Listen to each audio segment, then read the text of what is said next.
Hey, how's it going on, guys? It's the Frenchy Roofer, your neighborhood friendly roofer. Ever wonder how we keep them flat roofs from leaking like a sieve? Well, grab your hard hats and let's take a trip through the sticky, steamy history of tar and asphalt roofing. From ancient times to today's high tech methods, it's a tale hotter than a kettle on a July afternoon. You see, roofing's in my blood. My granddad was a roofer, my dad too. And now me. I've been up on roofs since I could hold a hammer. Probably before that. If you ask my mom, and let me tell you, there's nothing quite like the smell of hot tar on a summer day. It's like the world's worst cologne. But hey, it keeps the rain out. So let's start at the beginning. Way back when tar was just a gooey mess and roofs were more hope than science.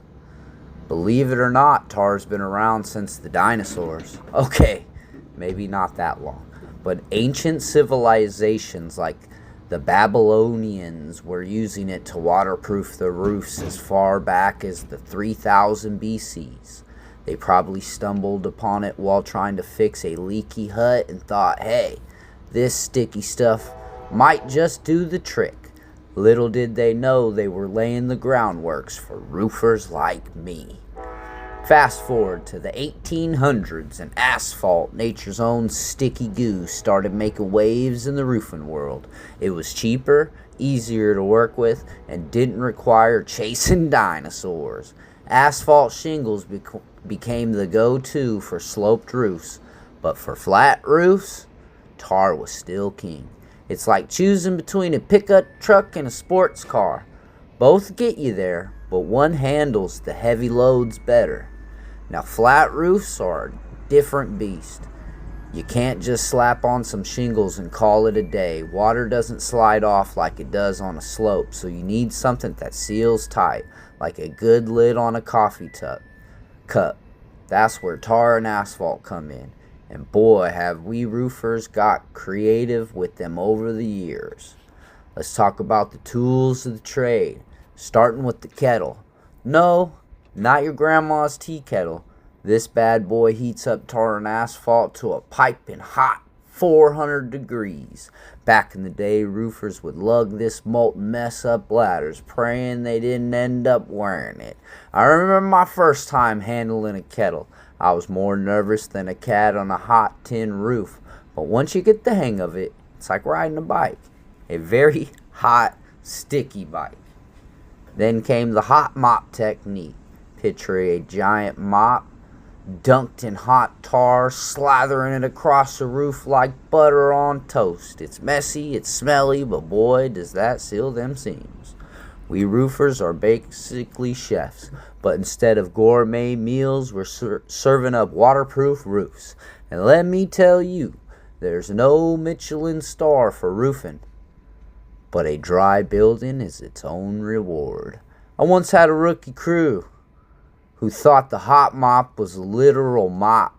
He showed up with a fucking bucket of soapy water ready to clean the roof. I said, kid, the only thing you're cleaning is the tar off your boots with this. He learned quick. Nothing teaches you faster than a splash of hot tar on your ass. These days you got fancier ways to lay down a roof. Take flying in the cap sheet. Sounds like a superhero movie, right? Well, it's almost as cool. The cap sheet is the final layer of the roof, like the icing on a cake. We roll it on and secure it with adhesive or heat, making sure it's smooth and tight. No more splashing tar around, just precision and a lot less cleanup. It's like trading in your old hammer for a brand new air gun. Efficient and way less sweaty. Technology's made roofing safer too.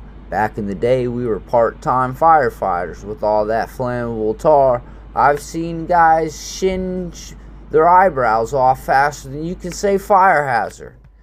Now, we've got flame-retardant materials and better gear. It's still hot work though, kind of like a baker, but instead of cookies, you're baking yourself. But don't get me wrong, There's still a place for the old ways. Sometimes you need that hot mop to get into the nooks and crannies, like sealing around a chimney or a vent. It's like using a fine brush for the details after you painted the big strokes. And when you're done, you step back and admire your work, knowing to hold up through the next storm. So there you have it. The evolution of the flat roofing, from tar pits to high-tech sheets, from the ancient Babylonians to today's roofers flying in the cap sheet. It's been a wild ride, but next time you see a roofer, give them a nod. They're not just up there soaking up the sun, they're carrying on a tradition as old as civilization itself. And remember, a good roof is like a good joke. It keeps everything dry and everyone laughing. As for me, I'll keep climbing up there, kettle in hand, flying in them cap sheets like a pro. Because at the end of the day, there's nothing quite like standing on a roof you've built, knowing it to stand strong against whatever the skies throw at it. Thanks for joining me on this rooftop tour. Now, if you excuse me, I've got some tar to tang. If you enjoyed today's presentation, consider liking and subscribing, hitting that notification bell to stay up to date. Frenchie Roofer, ow. Hey, how's it going on?